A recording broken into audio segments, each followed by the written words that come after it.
gentlemen, it's another episode of Master Phil in your corner.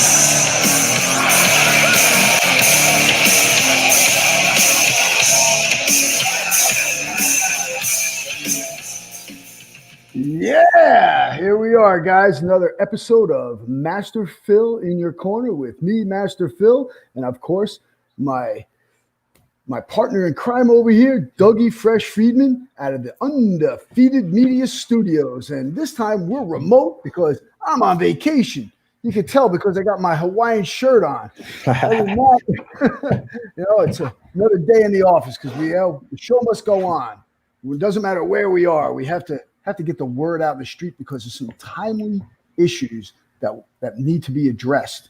But before we get into our timely issues today and our state of fitness, we're going to have our shameless plugs. Okay, first, the show is sponsored by the Body Bell Method, certifications and workshops, kettlebell, bodyweight, and dynamic tension. Check out the bodybellmethod.com.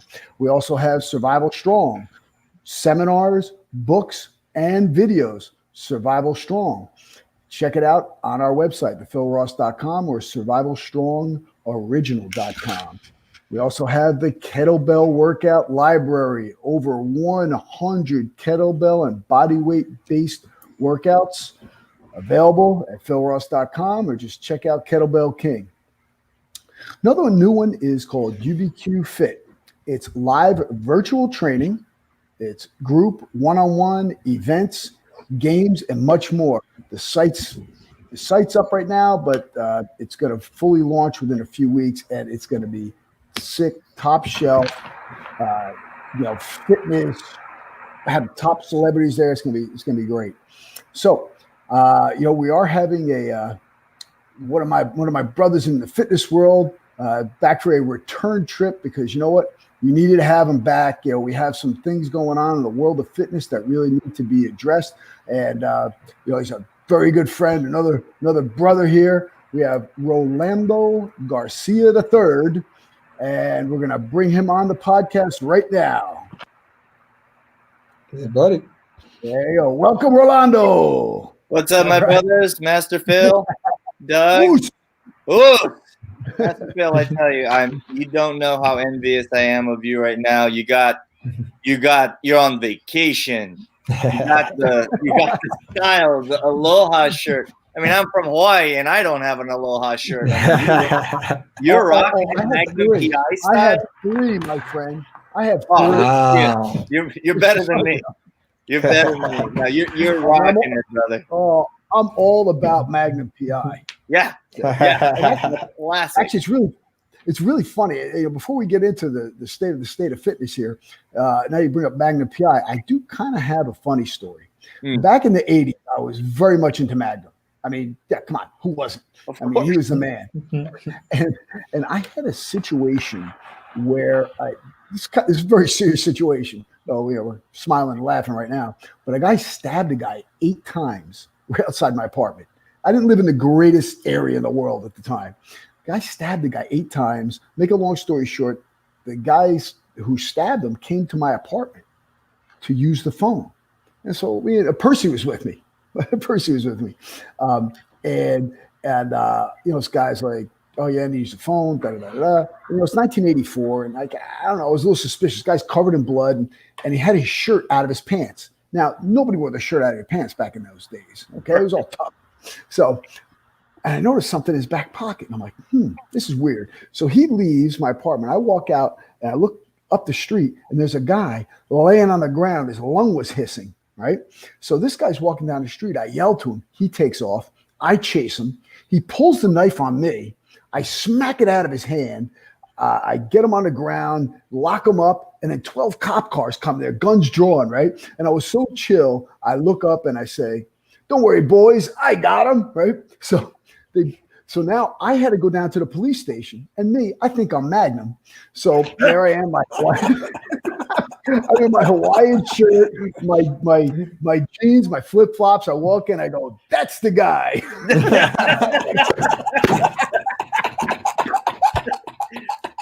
Book him, Dano. Same idea, though. That's awesome. Oh my God. Yeah.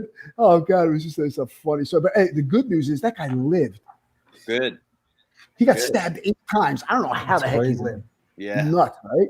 This is The human So, body you know- is strange. It's strangely, and I think it's relevant to what we're about to talk about. Mhm. As fragile as we think it can be, it's strange what it can go through. Yes. Just when Yes. you think it's done, it's not. It's not. I mean, I've seen people cling on to life. I've seen people battle through cancer, battle through disease, battle through illness, and come back and boom, all of a sudden they're doing everything they used to do. The human body is resilient. And, again, like you said, this is going to bring us into our current subject. Yeah. So, I know you sent me this letter written by Joe Moore. He's the president of International Health and Racket Sports Club Association, otherwise known as IHRSA. Mm-hmm. And hey, Dan, and he sent a letter to Governor Cuomo of New York. I'll tell you, the letter was poignant, scientifically based, common sense based. Something I see missing from this COVID situation as to why the gyms are still closed. So, Rolando, let's run with it. Here's the ball. I'm giving it to you. The hole's open. Go. Thank you, and I'll say it right now. I think that if any industry knows how to execute on protocols to make it as safe as possible, if there is any industry more than any other, it's going to be the health and fitness industry.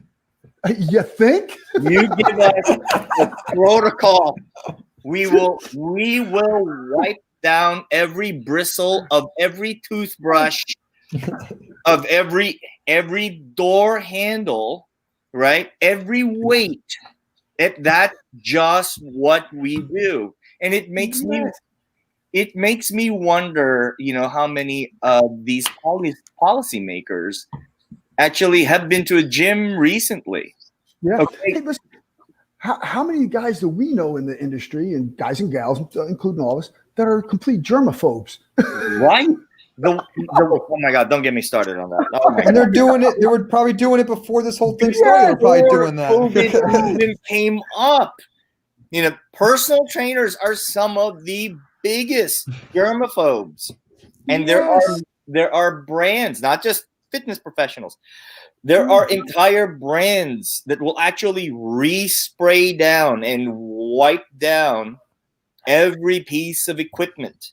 So the fact, and this is something that I wouldn't say infuriate, but absolutely just deeply concerns me, is that the one industry that is so just specific, I was going to say something specific about No cursing.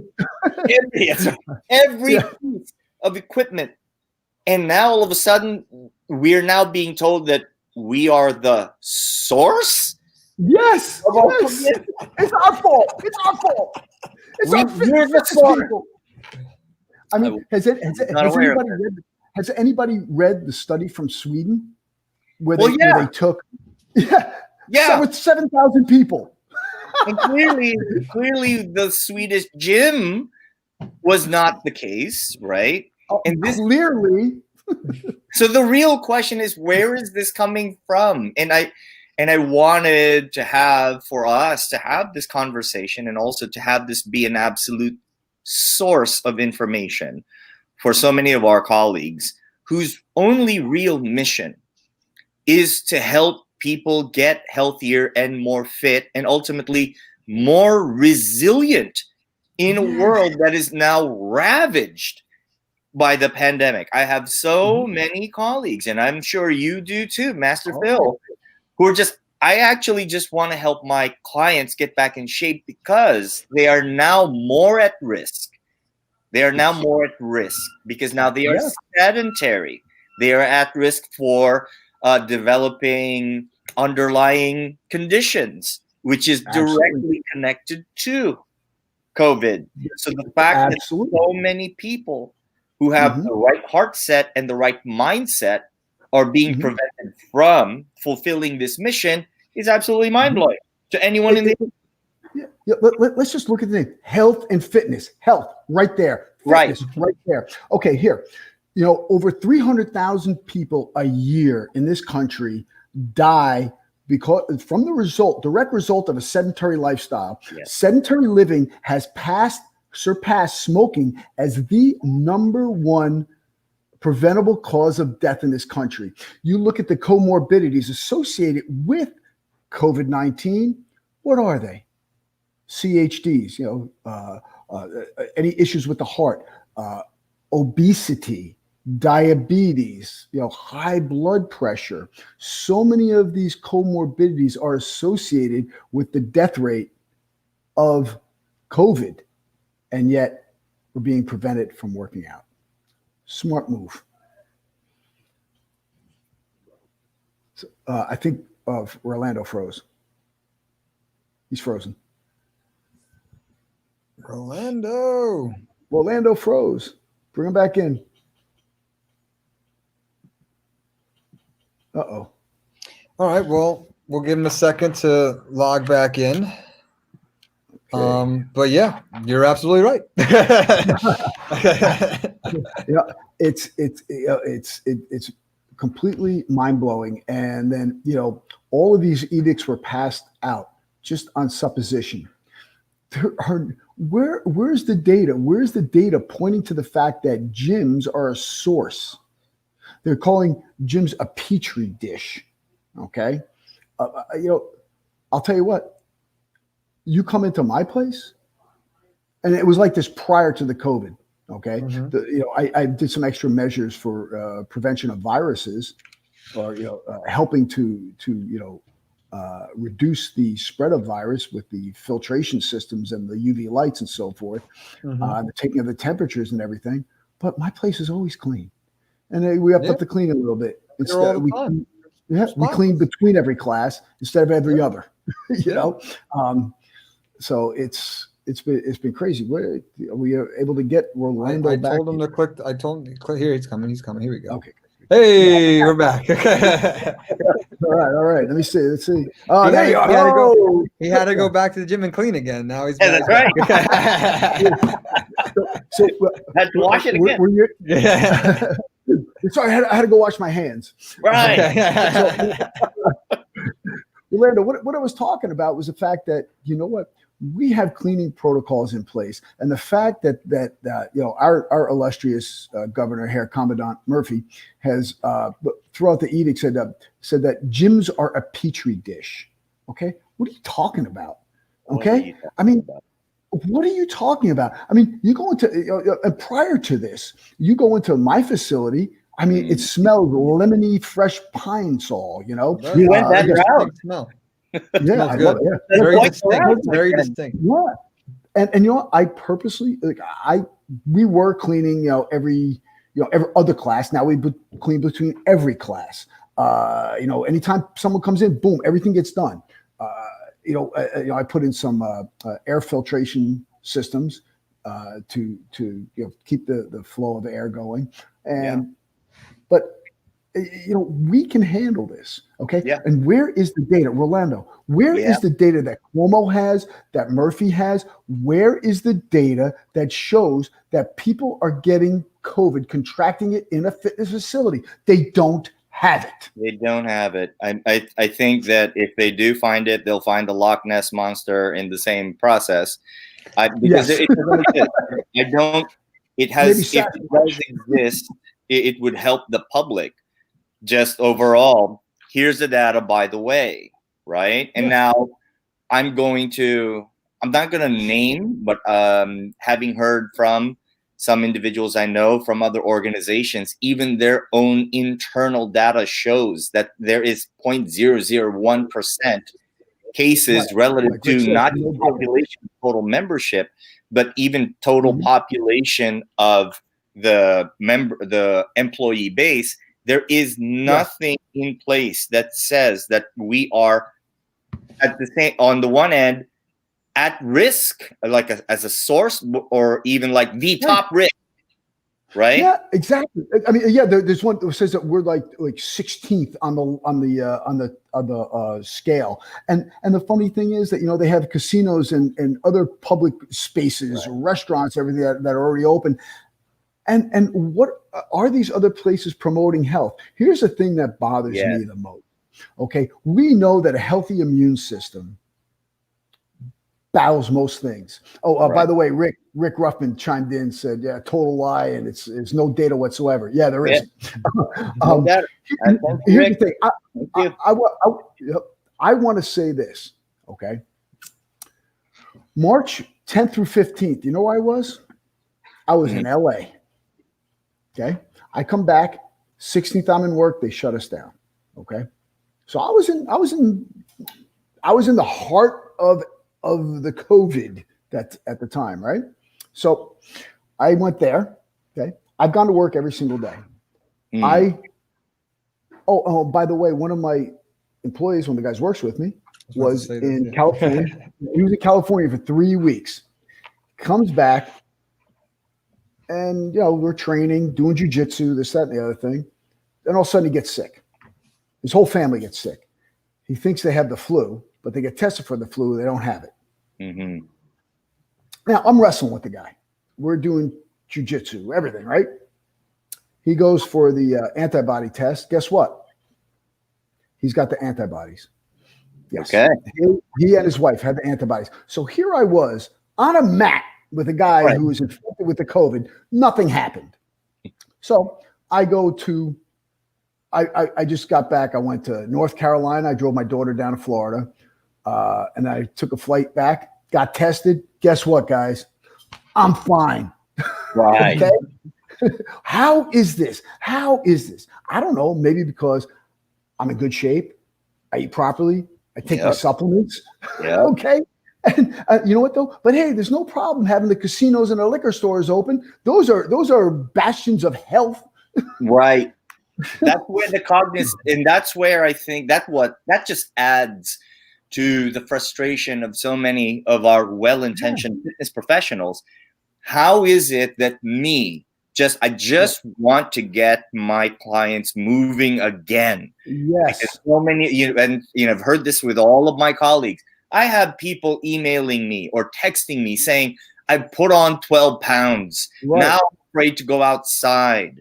Now I don't know how I'm supposed to create that lifestyle that we work so hard towards. And yet, on the other end of the spectrum, casinos are open, these other venues are open, what have you, and they don't promote the very thing that could help reduce risk for this population. Absolutely.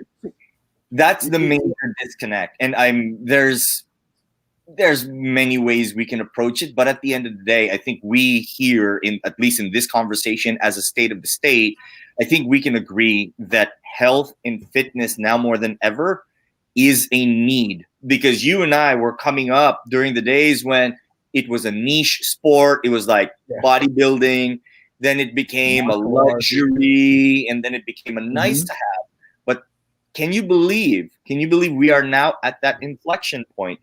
And it was a pandemic that brought it, that now more than ever, health and fitness clubs and programming and training is an absolute need, not just for a physiological reason, but also for your own mental health. Everybody needs to belong to a health club and prioritize their health and fitness. We are now at that point. No doubt. The thing is that, when the pandemic hit and, I came up with the idea to give each one of my clients 2 kettlebells, a small one, a large one. I said, listen, we're going to do this.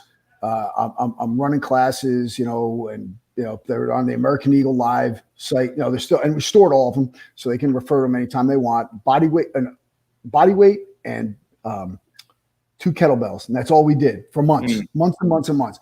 And this was the bastion of sanity for most of these people. Yeah. And that's the good side. The bad side is that there were people that just couldn't do it without the room. Yes, the community. The community that you built. Absolute people need that community that they're working towards something. Pre-COVID, and I'm sure you ran into this because I know I did. We had members coming us saying, "I'm so glad you haven't closed. Everything else is closed. Starbucks is closed, but please, and the words that were usually coming in were, I need this for my sanity. I need this." Right? Yes. So suicide rates are up. Now, and look, and we haven't even begun to feel the ramifications of this. And you know what? And it just forget about adults for a minute. What about kids? Yeah. That I think is now even more than ever. It puts a microscope on youth health programs. I think that this was a wake-up call. Now all those extensive sports programs, health programs, when your kid just stays home and all they have is their TikTok and their video games and their iPads. So what kind of risk? Because now, according to experts, they are at a higher risk. They are a high-risk group. But how much more of a risk are they if we don't have something in place for children, the future of our world and our country, to now have them be in place so that they can take care of their health and fitness? And this is the key. This is the key. To have it be a priority outside of trying to lead up to a body image that's impossible. I think that it's a good time for parents to have that conversation with kids about youth health programs so that they grow up having a positive body image, that it is about health and fitness and not just about being Insta famous or being TikTok famous. This is the perfect time for it. You know, the thing is, I see the kids, you know, because our pool in our development was open. We're the only one in town that's open. Our guy's like, hey, you know, forget it. You know, we'll do social this, whatever. And our pool is open. But I see some of these kids that are my daughter's age, up at the pool right now. And man, they put incredible amounts of weight on. I mean, these are little kids. They're doing nothing. They're sitting around the house and they're sitting there getting their thumbs worked out and nothing else. Now, what message is this giving? What are we putting forth here? And not only fitness, social skills too. How much do you learn in a sandbox or playing a sport, sharing the ball? Like, they're just going to be socially awkward. And I think we're all now in this conversation, we're now starting to touch upon what the state of the state is, and a big part of what's contributing to that. Because what I'm seeing in social media is, why aren't we open? Why are being forced to close? But I think there's a bigger conversation outside of the binary of open and close. I think the real state of the state is, who are our members now and how are they? Because clearly, even if they're the same members, the same names, they're not the same people. None of us are the same people after COVID. None of us. Pre-COVID, I had a completely different mindset. I had a completely different idea. Now, here's the thing is that, you know what, we're talking about, you know, oh gosh, we should be open, fighting to get open, this, that, and the other thing. You know what? It's got to be the other way.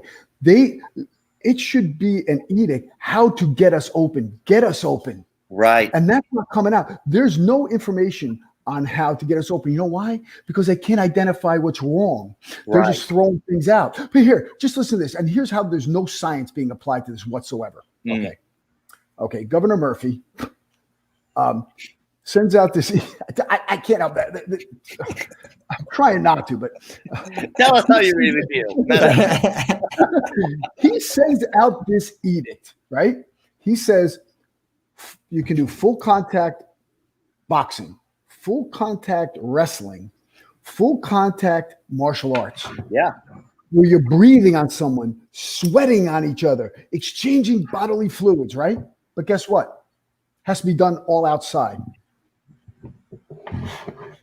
Can someone explain to me how COVID is less transmissible when you're on top of somebody else, whether you're inside or outside? Where is the science? There's no science, nor is there any empirical data pointing to this. Nothing. Sadly. That is sadly it. And and by the way, there are no cleaning protocols for the outdoors, right? No. What are you gonna do? You're gonna clean a tree, right? You're gonna wipe down the leaves. Well, here also we're talking about the danger. Transmissibility. Yeah, I mean, there's also danger in going outside and training. I mean, first of all, the heat, okay, and then what about the humidity, right?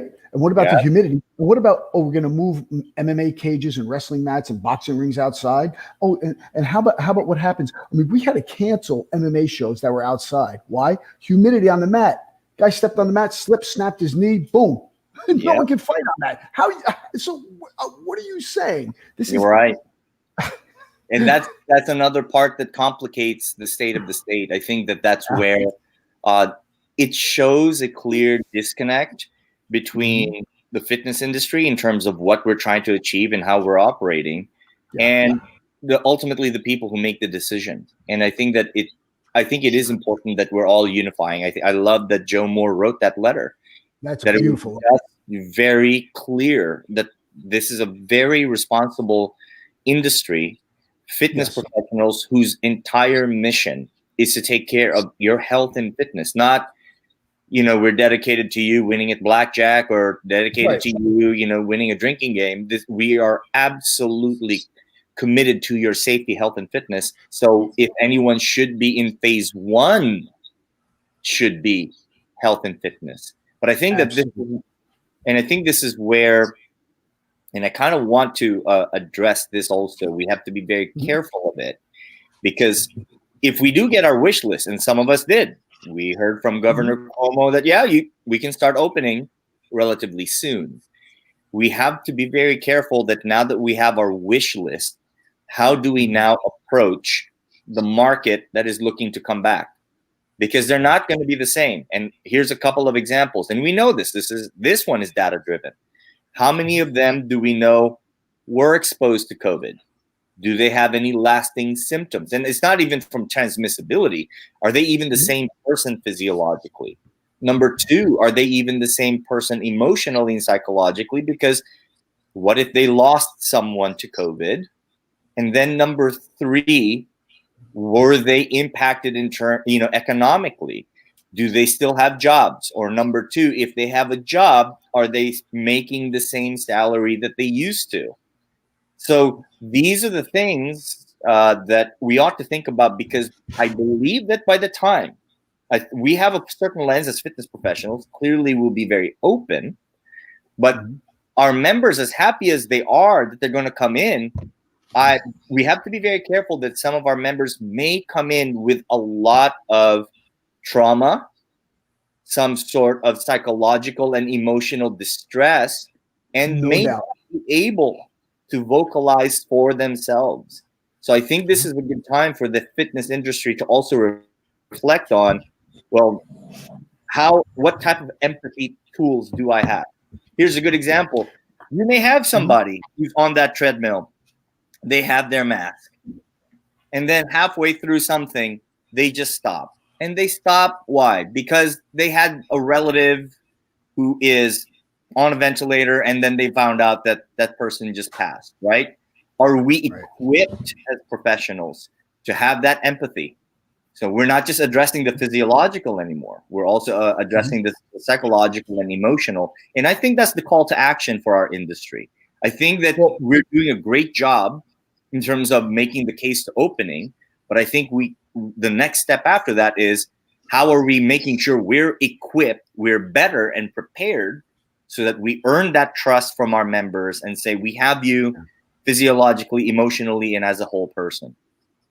Well, people are affected at different levels. And so one of the things that I did in preparation for reopening, and, I sent out a survey, and I have my own, I don't have, multi-million people. I have my X amount of people in my studio. So what I do is I actually made a personal note to everyone. I sent it out personally to them, survey about, hey, what's your level of comfortability here? Everybody's different. Some people are like, I don't care. Other people are like, oh my God, I'm not doing anything until I get a vaccine and a hazmat suit.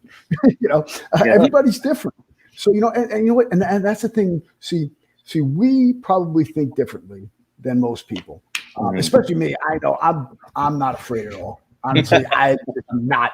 I don't care. I'm not. I'll eat this stuff and I'll crap SARS. I don't care. It doesn't bother me. It doesn't bother me. Okay. But not everybody shares my sensibilities. And that's okay. Look, you're not me.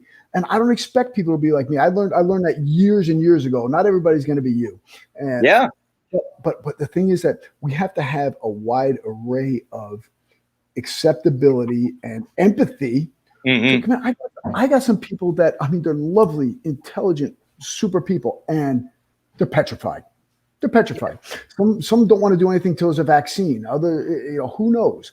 You know, there's many different levels. And there's some people like, okay, yeah, I'm feeling comfortable. You know, some people may want to do something. Some people don't want to. Some people don't want to hit pads. Some people do. I mean, there's a whole bunch of different levels to this. And that's the tough thing that we have to do. We have to find where everyone's comfortable. Because like you said, I mean, there's emotional, psychological, and physical. And financial. There's the financial. So, and also, and coming from a more commercial standpoint, how much of that empathy also applies to those team members? Because a lot of those team members furloughed, laid off, right? And this hit them too. And so now with stimulus package still up in the air in Congress, so now they took a hit there as well, right? So a lot of our team members, when we talk to them and we ask them to come back, and we're thinking, okay, you got your job back, so everything should be good, right?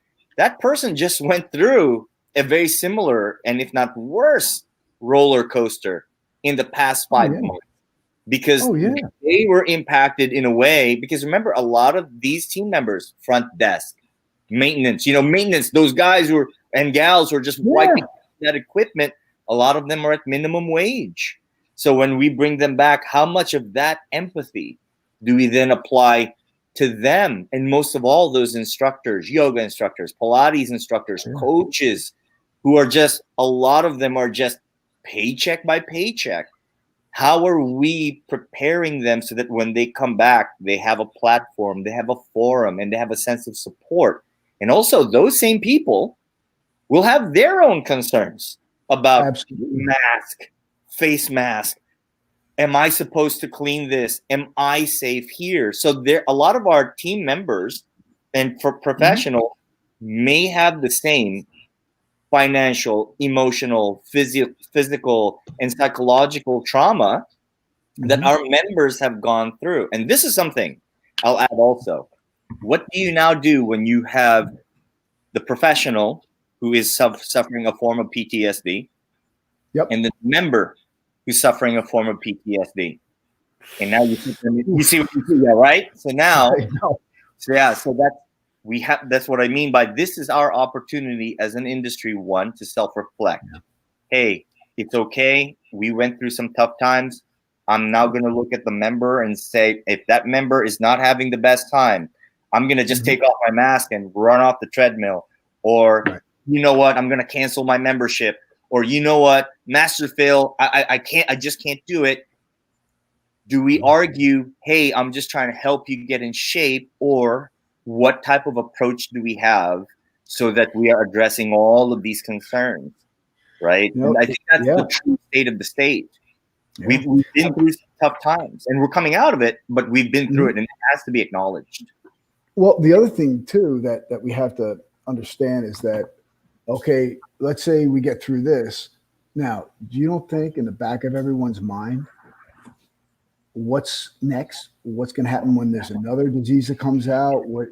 What's going to happen to us next? So, I think that there are so many big gyms, and actually a lot of people who are in the industry are going to move to other industries. Now, is that good for the country? I don't think that's good for the country. No, it isn't. It is not, because, hey, look, only 20% of the people meet the minimum recommended amount of exercise in this country. 20%. And do you know what the minimum is? For what most people don't know, it's 150 minutes. That's 30 minutes, 5 days a week of moderate exercise, which is, a brisk walk and half a push-up. Okay. Right. That's not that Which is much. what most people can do anyway, half a push-up. Yeah, I know. It's terrible. And so we're taking this situation to another level. And now, like you just said, we got all these other aspects to consider. Yeah. How are we going to get out of this? This is another thing that we have to be able. You know what? We have to be able to handle it like jujitsu. Yeah. That's the only thing that's keeping me sane right now is that mindset. Roll with it. See what comes up. If you have me in mount, I have a way to play that. If I can sweep you, I have a way to play that. If I'm open, it's okay. If I'm closed, it's okay. I can find a way. Because here's a situation, right? Here's a situation. And, as somebody who's been through several organizations, but also as a result, have been through several epicenters. I've been in New York, studios, gyms, but also Florida. So that's a whole nother epicenter. Yeah. One of the things that and this is something I want all our audiences to be listening to here. So you get your wish list, everybody opens. You get your wish list, you're at about 75 to 95% of capacity. It feels really good. You're following the state guidelines, but you brought up something really well. What happens when the next thing comes up? So here's a situation that tends to come up. You've cleaned the studios. Everyone is doing temperature checks. You're following it all the way down the line.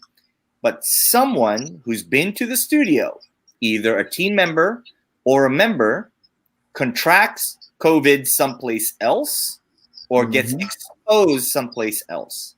Yeah. Now they call you and then they say, by the way, I got tested. I'm asymptomatic, but I have it.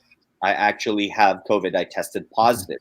Now what do you do? And to your point, what do we do in those situations? Well, here's the thing. One is that people are going to get this. Okay. Yeah. Two, unlike bars, unlike casinos, unlike so many of these other industries, we know who is at our place and when. So as far as contact tracing goes, okay, so here, these three people were here when you were here, so they have to go get tested. Contact tracing. So we have the availability. Nobody has that like we do. No one has that. And even if people we need your name and number when you walk into a store. Yeah, they're going to give a real name and number anyway. So but we have that ability, right? But also, go ahead. I didn't mean to. Yeah. And the other thing is that, and something else that is really being completely overlooked, and it's that, you brought up part of it before, is that, people in the fitness industry are the most well-intentioned, most giving people that there are. I have been involved in several industries, and because we're so passionate about what we do, we love what we do so much. We're willing to sacrifice so much to get our craft out there and have people take advantage of it. Hey, look at the guy. Look at the guy Ian over at Attila's gym.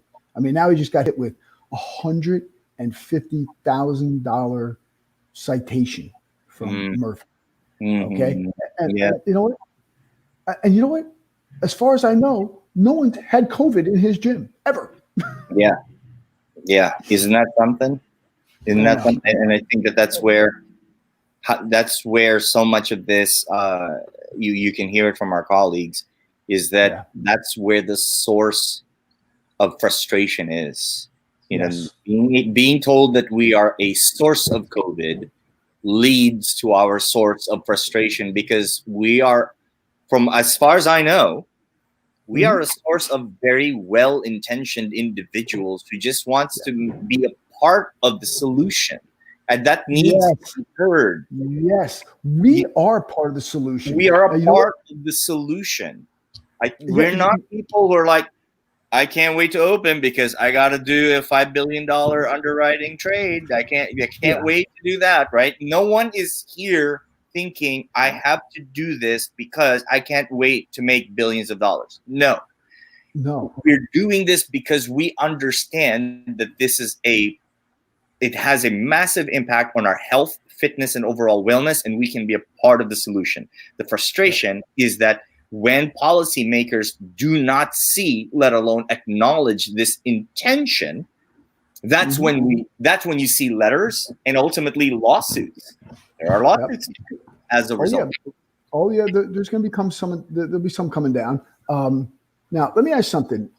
You're in New York. What was the response from Governor Cuomo to Joe Moore's letter? I don't remember seeing a response to it. Yeah. Did you catch something like that? No? Did anybody catch it? He's probably got a slideshow coming up soon. Yeah, I don't. I don't. And it's hard to respond to. That's a very hard letter to respond to because I looked at it and I will call, and again, I was raised by an attorney. My number one martial art is I call bullshit, right? I will, if I see something and I see bullshit all over it, I'll call it. I looked at it and I thought, you know what? This scans. And that's why it's hard to respond to and say this won't work. Right. And for some, and I'll say this about Cuomo. All right. I'll say this about this. When it's one thing to say we're doing our best to stay below 1%. Okay, I get that. We're going to keep the gyms closed because we're fighting to keep below 1%. You open yourself up to a very harsh line of questioning when you say we're keeping the gyms closed because we have the studies and the proof that gyms are a source. Okay, may I see the studies, please? Thank you very much. Show me. It's all supposition. Be very careful. Be very careful when you're saying keeping it closed to keep it safe. Okay, that's fine. Keeping it closed because there's a way to quantify it. There are no better people in the world as an industry we will quantify the difference between subcutaneous fat, visceral fat, interstitial fat. We will find a way to quantify it. So we are in the business of quantifying. So when you say we have quantifiable data that shows that gyms are a type of petri dish with the highest transmissibility rate for COVID, we would like to see that. Show me. Nothing. I would love to see it.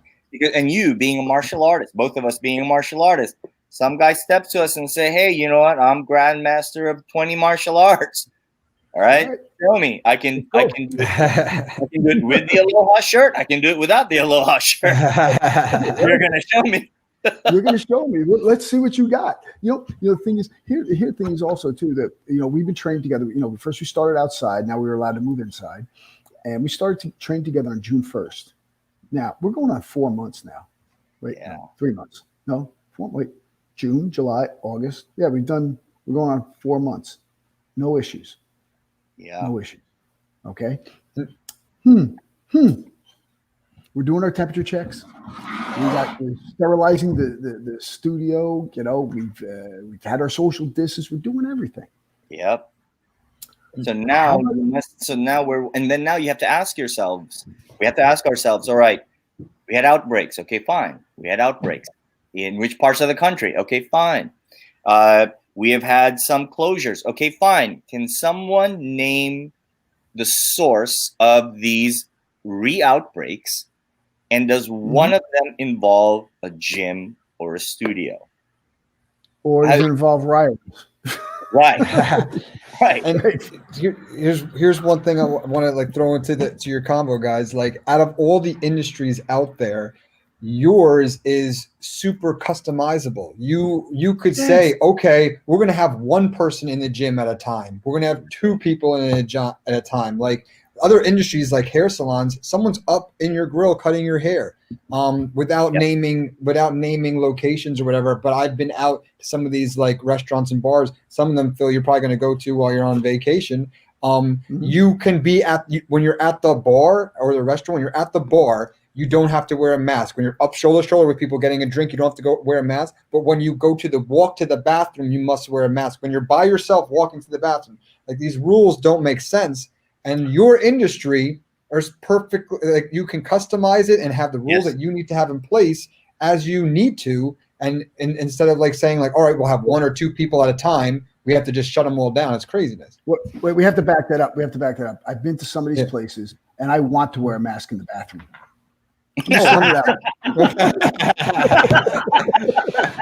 Agreed. But my point is that some of these rules and some of these things that are going on, it's like how you're going to tell me I can be shoulder to shoulder at a bar to get a drink with no mask on, but as soon as I walk away from the people, I have to put the mask on, and you guys can't open, when you can literally say, all right, we'll have the gyms open, but you can only have no more than 5 people in the gym at a time, or whatever the rule is. But you have an industry where you can customize everything. You're not a hair salon cutting hair up in someone's grill or whatever. There are parameters around, and you make a very strong point, because the parameters around flow of traffic is something that is manageable on our side, right? But it is also understandable from the member side, because we were doing that pre-COVID. This is the beginning of your class time. This is the end of your class time. Thank you. You're free to go. Not the same with supermarkets, restaurants, and bars or casinos. Once you're in, you can stay as long as you want. I will say this, that at one point, I believe it was either the CDC or the World Health Organization who made the case around gyms, and I think it's important for us to address, and I want to get your thoughts on this. The reason why there is a higher possible, although the data is not there, higher possible transmissibility of COVID is because when you're working out, you're inhaling more and you're exhaling more. So that inhaling and exhaling at higher volumes, okay, that can be established, can increase the rate of transmissibility because there are more droplets in the air, right? So there's that. I think that, I don't know what everybody's thoughts are on that, but from what I read a few months ago, that is one of the cases being made. One of the things supporting that gyms are a petri dish. What are your thoughts on that? Okay, well, number one is that the people that come to a gym are generally healthier and have a better immune system. Therefore, the chance of them contracting it or spreading it are lower. Number two, what about the use of filtration systems? That okay, and again, you're in now. You know, when you shorten the class, let's say they're 50 minutes now, or 45 minutes, or something, right? You're in there for a finite amount of time. Yes. Finite amount of time. So you know what? That of course, again, lessens the chance. And of course, we have our hand sanitizers. You wash your hands in and out. And I'll tell you, the locker rooms, you know, you come changed and ready to go. So you do your workout and you're gone. No loitering, no hanging out. It's in and out. So no congregation. Now you have a 10-minute or 15-minute split between the classes, so you get the opportunity to clean the mats and the equipment. And the other thing is, the big thing is with many of these gyms was the repeated use of equipment. Like somebody's on a Stairmaster, or they're on this equipment or that equipment. Well, you know what? You have someone clean it, or you have members clean it. I mean, we have people cleaning in between each class. Everything gets cleaned all the time. No one's sharing equipment. You know, martial arts, I'm not sharing my mouthpiece with someone else, right? It's mine. Right. It's in my bag. You know, there are so many ways around this. And, you know, the thing is, the sad thing is that they've never given us a chance, and they never even asked. They've never asked for a meeting with us. They've never. I've sent protocols up to the state of New Jersey, a 10-step protocol. The only one person I heard back from was, "Oh, this isn't my department," and no one else replied. They have no interest in working with us. That is the sad state. They have no interest in working with us. Yeah, and that's where, and we knew that even prior to, right, decades of a lot of just governing bodies who still believe that gyms are a niche offering rather than a need to have that has a very direct impact, not just on the health and fitness of of an individual, but ultimately the health and fitness of a population. And that's more important than ever. And you nailed something, Master Phil, that I really like, which is one of the reasons why a gym population will have one of the lower transmissibilities, because those individuals will have practically minimal, if any, of the comorbidities, underlying conditions that are related to having COVID or being at risk of fatalities. That's number one. Number two, the fact that the time and space being in a gym is limited. It's not like going any other place. Once you're in, you can hang out all day. You get your workout in, you're out. During that whole time, there are all types of protocols, even just to get in. There are temperature checks. No one's doing temperature checks at bars. Nobody's doing temperature checks at haircuts.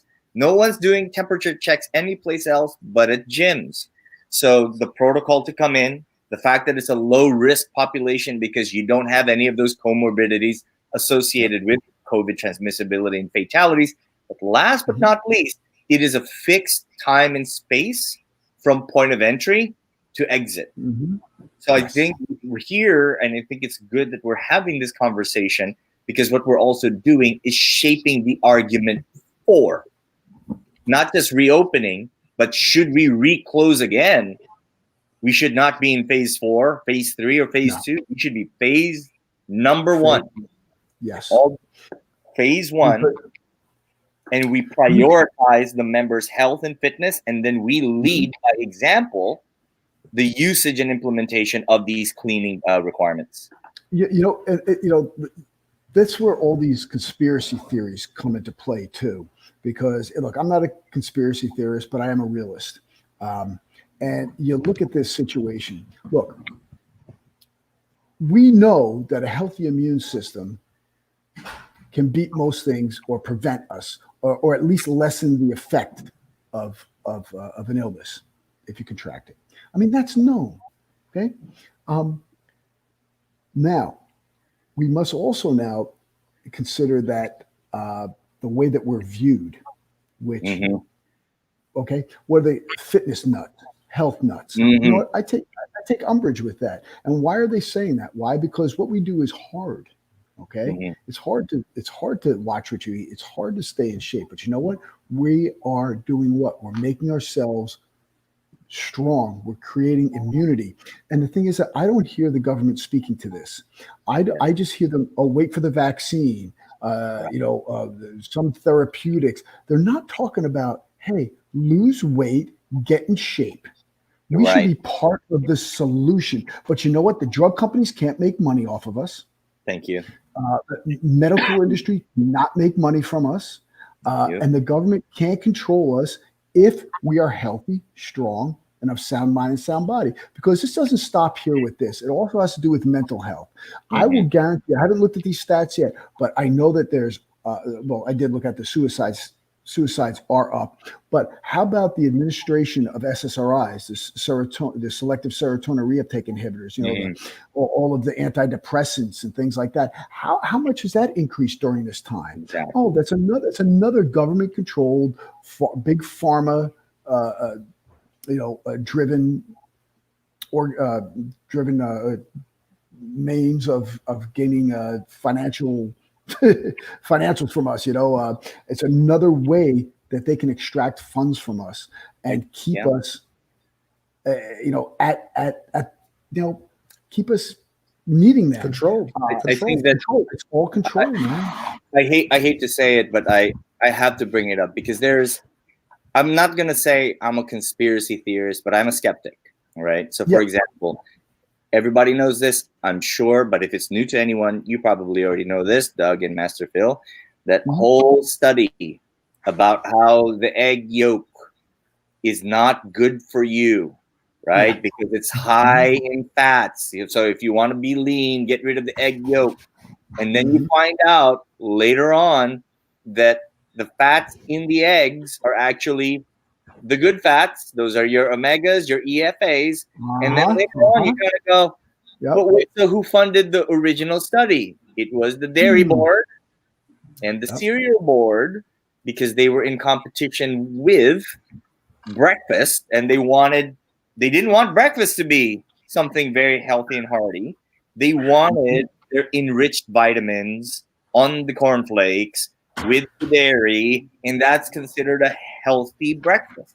And now there are some studies that are saying, well, dairy at a certain age, can contribute to some maladies. So this is now a problem.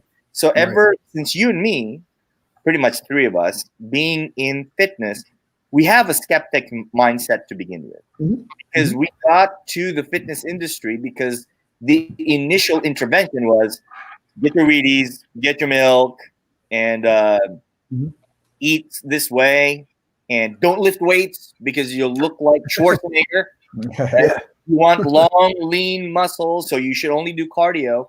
We are immersed in so much misinformation that we as professionals, once our spidey senses are on, the minute something even begins to have a whiff of total bullshit.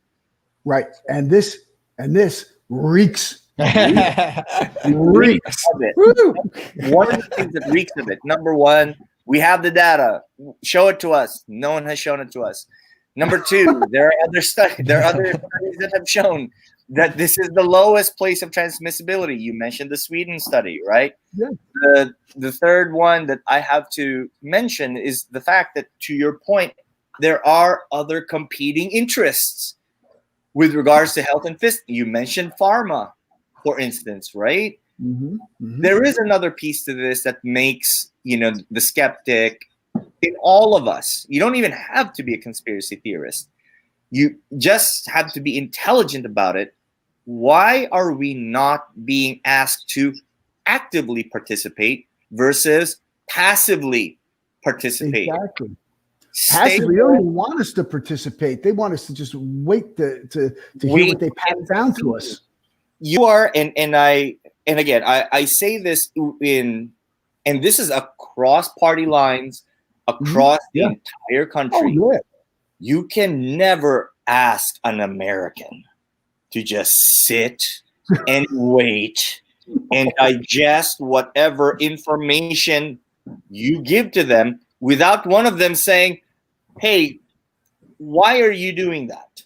Could you show me the proof? This is a very highly intelligent population that will question anything that just comes from top down. And that's what makes America great. And we may take it for a week.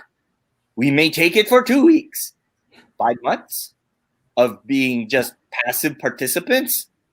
No. After a while, that's it. I'm gonna break into a gym at this point, and I own the place. And I'm break into exactly. And like we talked about before, when this happens again, it's going to be like that little boy who cried wolf. When we didn't get any facts, we got told what to do, and nothing really came out of it. Right. The next time something like this happens, no one's going to listen. Everyone's going to be like, "Yeah, it's just another joke. It's another little boy who cried wolf." And I'll say this. And I will say this: none of us here are saying just open it. We're not anti-maskers. We're not anti-social distance people. We're none of that, right? We're going to follow the requirements. We're gonna be social distancing. You had social distancing shirts at one point, Master Phil. I still do. Yeah, you still do. Backstage.com had one on today. We are pro protocol. We're all about the protocol. But the American people specifically want to be proactive, to be active participants, not only in the management of this pandemic, but ultimately in the progress of their health and fitness. That's what's driving this movement. Yep. And you know what? They're trying to prevent us from doing it. They just want to hand out edicts. And again, you said active participation. They should be pinging us. Hey, what you guys are health and wellness professionals. What exactly? Right? Why aren't you pinging us? Why aren't you pinging us?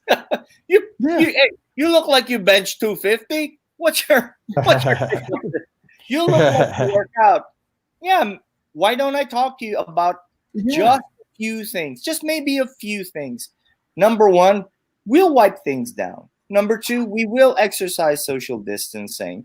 And then number 3, we will do temperature. We will do all of those requirements.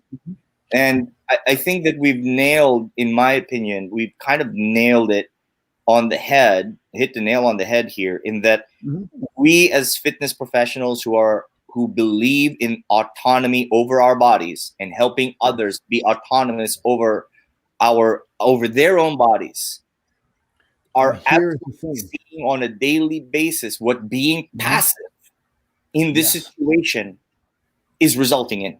And enough is enough. And you know what? We're right. Okay? We're right. And you know what? There's a right and a wrong in here, and what they're doing is wrong. We are autonomous. You know what? We are human beings. We have our rights. We'll figure it out. We'll figure it out.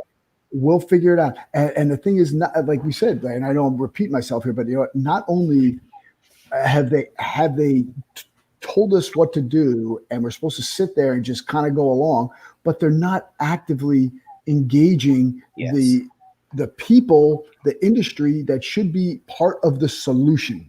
Yes. Okay. Because their solution doesn't include autonomy for people. It includes reliance through drugs and through government subsidy. And that's what they're pushing forth. And I think that's where, so what are the proactive steps? So let's say we take government out of it now, right? So we're the leaders in the industry. The industry can take the lead. I think there's something to be said, and I know you've started doing this too, wherein we had the foresight to continue to offer workout services via Zoom, via Instagram Live, so that the service, there's a continuation of service, because there is a danger in just staying home, doing a little Netflix, doing a little PlayStation, and not doing anything that stimulates you both physiologically and psychologically.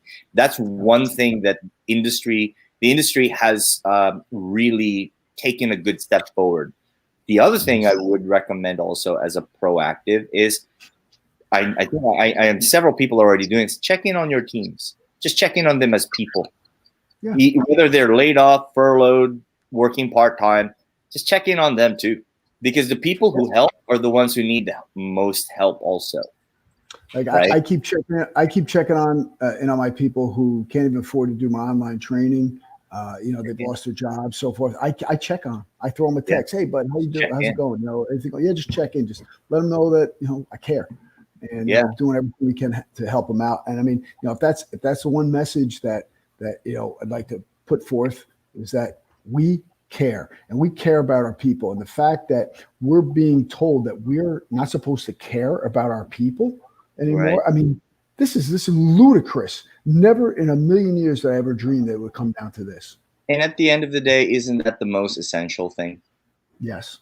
When these conversations are about non-essentials, and it's last time, bar reached out to me and just said, hey, haven't seen you at the bar in a while. First of all, you haven't been 30 years of my life, right?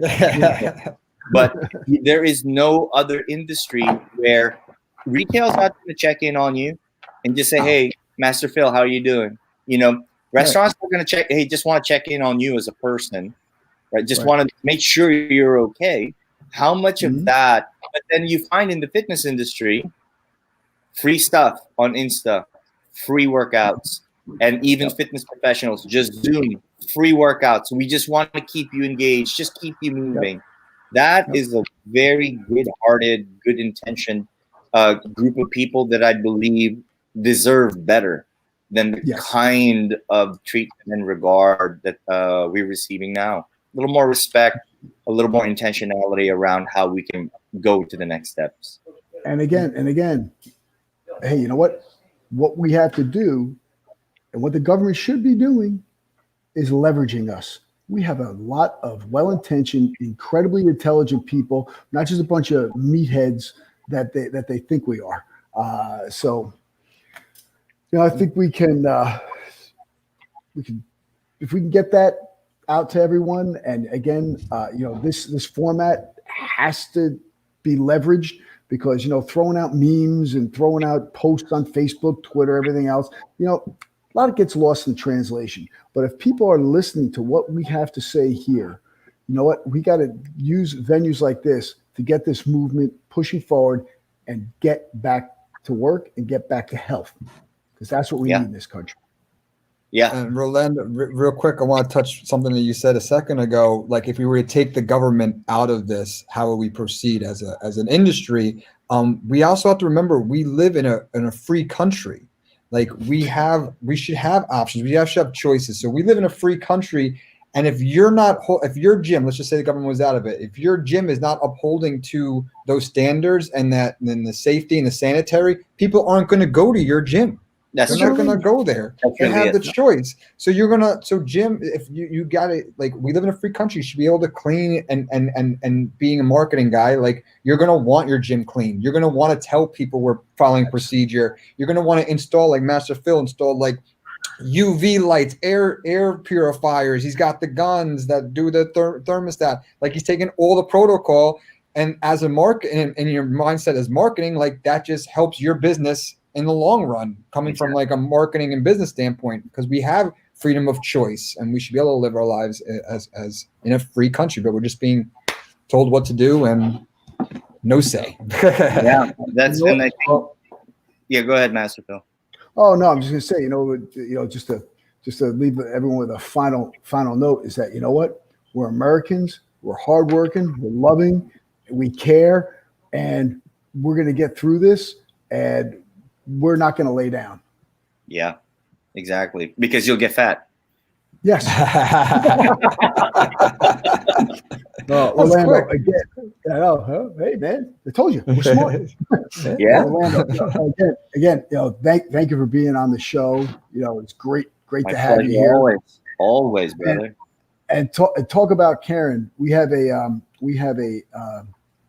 YouTube coming out tomorrow, right, Doug? Yes. Lulu's special feature coming out tomorrow. Very good stuff. Yeah. So we got to check that. It's about what is really going on in the dog fighting world, and that people don't know. Yeah. Boy. You've got to watch the YouTube tomorrow. It's nuts. Yeah. So, we did a little expose on it, so you'll see. Yep. Right. Yeah. Good stuff. I look forward to it. Right. Again, thank you very much, my brother. It's great as always to have you on, and we'll definitely do it again when we're rallying out of this thing. And, spread the word out there. And this is Master Phil in your corner. Strength and honor. Us. Where's my audio? Here we go. Come on. I had it. There we go. There we go. Master Phil in your corner.